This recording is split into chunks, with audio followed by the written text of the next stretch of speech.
Is including nuclear power in the country's energy mix a safe option? That big question and more with Dr. Carlo Arcilla, Director of the DOST Philippine Nuclear Research Institute. Dr. Arcilla, welcome to the big story. Welcome po. Thank you po. Thank you very much. Good evening. Dr. Arcilla, if we were to pick up the conversation about nuclear energy, nuclear power again in the Philippines, do we have to proceed from the Bataan nuclear power plant or not necessarily? The option of the BNPP is probably the fastest way to go nuclear. The reason for this is that the structure is already there, and there is an offer from the South Korean government to rehabilitate it for about $1 billion. Now, why is that significant? Because South Korea has a working model, exact model of the BNPP, 4E2. It was built more or less the same time. And that plant has been running for almost 40 years, very profitably and very safely. So they have the experience, and they recover their investment in 6 years. So they know what they're talking about when they want to make that offer. We have paid every last cent of that debt coming into for that nuclear power plant. And but the president in his EO said that we have to study first it has to be vetted because it has been operated 40 years. So we will have to make sure it is still viable, but it's there.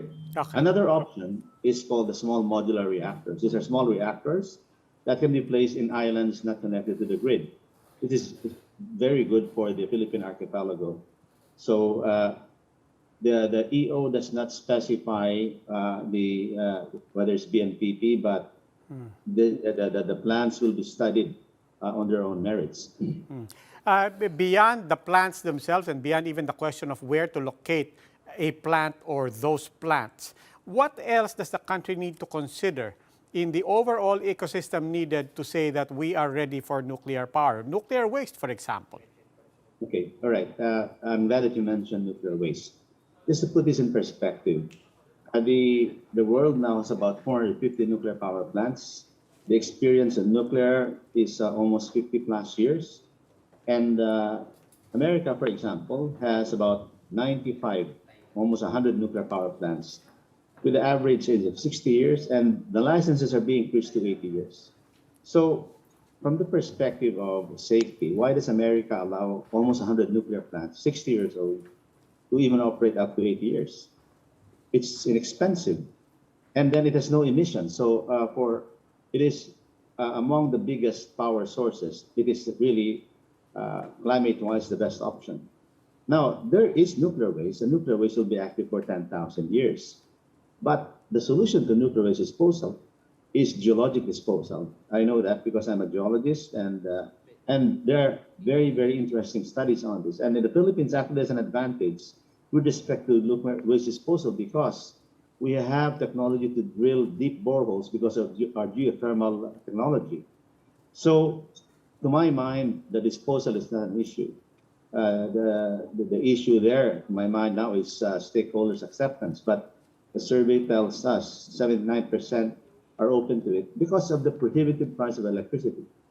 That is, I think, the main issue. And look at it this way: 40% of Luzon is based on Malampayas gas, which is almost running out. And 56 to 60% of our energy comes from coal, which is almost all imported. So it puts us at a very difficult situation. For example, if Indonesia, which supplies most of our coal, as they did 2 months ago, said, we won't export any more coal. And so where will we? And then the summertime is here, so that the dams have very little water. And even with renewable energy like solar and wind, they cannot supply what is called basic. Okay, Dr. Arcilla, maraming salamat po. That was Dr. Carlo Arcilla of the DOST PNRI.